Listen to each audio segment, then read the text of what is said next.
So here we have a standard stock control mechanism.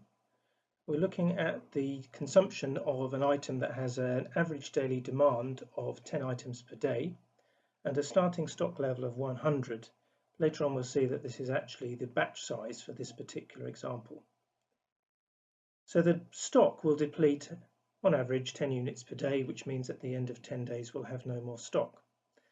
Now we're assuming here that rather than taking items out of the stock one at a time, we're going to take them out in standard containers that hold 20 items in each container.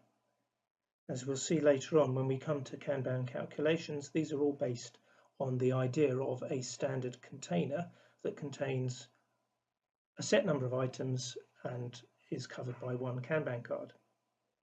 So as we start consuming from our batch of 100, initial stock of 100 items, and here we see them in the store, imaginary 5 boxes of 20, we'll take out one box at a time.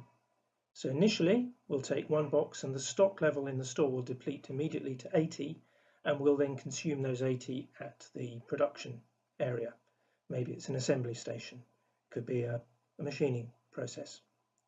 And that process will repeat so that those 20 items on average, 10 a day, every 2 days we will take a box out of the stock, move it to the production area and then make or assemble the appropriate number of goods. And at the end of 10 days we are at 0 stock, we've stocked out. Now if we didn't do anything now, we would end up with negative stock, meaning that we can't supply our producing station. So we need to replenish the stock. As I said before, we'll assume that the standard order is for 100, and we'll note that the lead time, the standard order or replenishment lead time, is 2 days. So therefore we have to avoid a stock out, we have to order 2 days in advance. And that's our reorder point. When the stock falls to 20, or in this case 1 container remaining, so when we take the last container out of the stock, that's our trigger to say order some more. And this is exactly how Kanban works on these trigger points. So after 2 days we get our 100 or 5 containers worth, and the process repeats. We drop down by 1 container at a time and so on. And that's our basic model of stock control using a reorder point mechanism. So carrying on from this previous example, what I'd like to look at now is the fact that we don't need a stock of 100 in order to operate this system. We can calculate a minimum number of items that we can hold in order to support this process using a Kanban approach.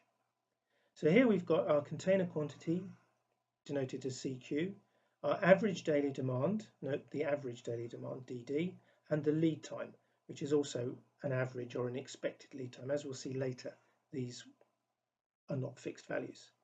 So the standard equation for the number of containers NK is given by the average daily demand multiplied by the lead time, factored by a safety factor, and divided by the container quantity. So DD is 2, lead time is 2. Let's assume that there's no safety factor. We'll see what the safety factor does in a short while. So let's set that to 0. So this then just becomes daily demand times lead time over container quantity, which is 20. And that, of course, resolves down to 1 Kanban, 20 items. And this is possible if we've got short setups. We can have the batch size very small. If it's in proximity, then we end up with this simple 1 Kanban at a time, 1 container at a time approach. This minimizes the level of stock. The average stock here would be 10. There's our component, so the maximum stock is 1 container. So when we take a container out of the store, we immediately order a replacement. This is a replenishment. Now the reality, of course, is that the daily demand is not constant, it's varying. So DD is only the average.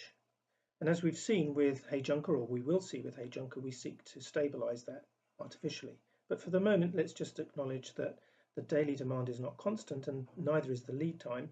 And therefore, we could get stock outs before replacement materials arrive. Or we could equally have a delayed shipment where the replenishment stock doesn't arrive within 2 days, but is a bit later. We end up with this negative stock, a stock out. To counter that, we would seek to use some kind of safety stock, which we see depicted here. And I want to proceed by calculating the number of Kanbans and see what the safety factor does. So here's our Kanban equation, and there's our safety factor. DD, LT and CQ are the same, but this time we'll increase safety factor to 1.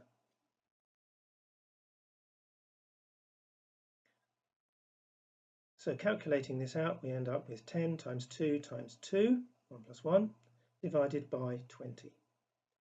And of course that cancels out, and we end up with 2 Kanbans. 2 Kanbans being 40 items. And that's our reorder point. So we set the reorder point now at 40 instead of 20. So 100 items in our overall order, in this case 5 containers of 20. Okay, we can see that our maximum stock is 120, and therefore when we get to 40 we reorder.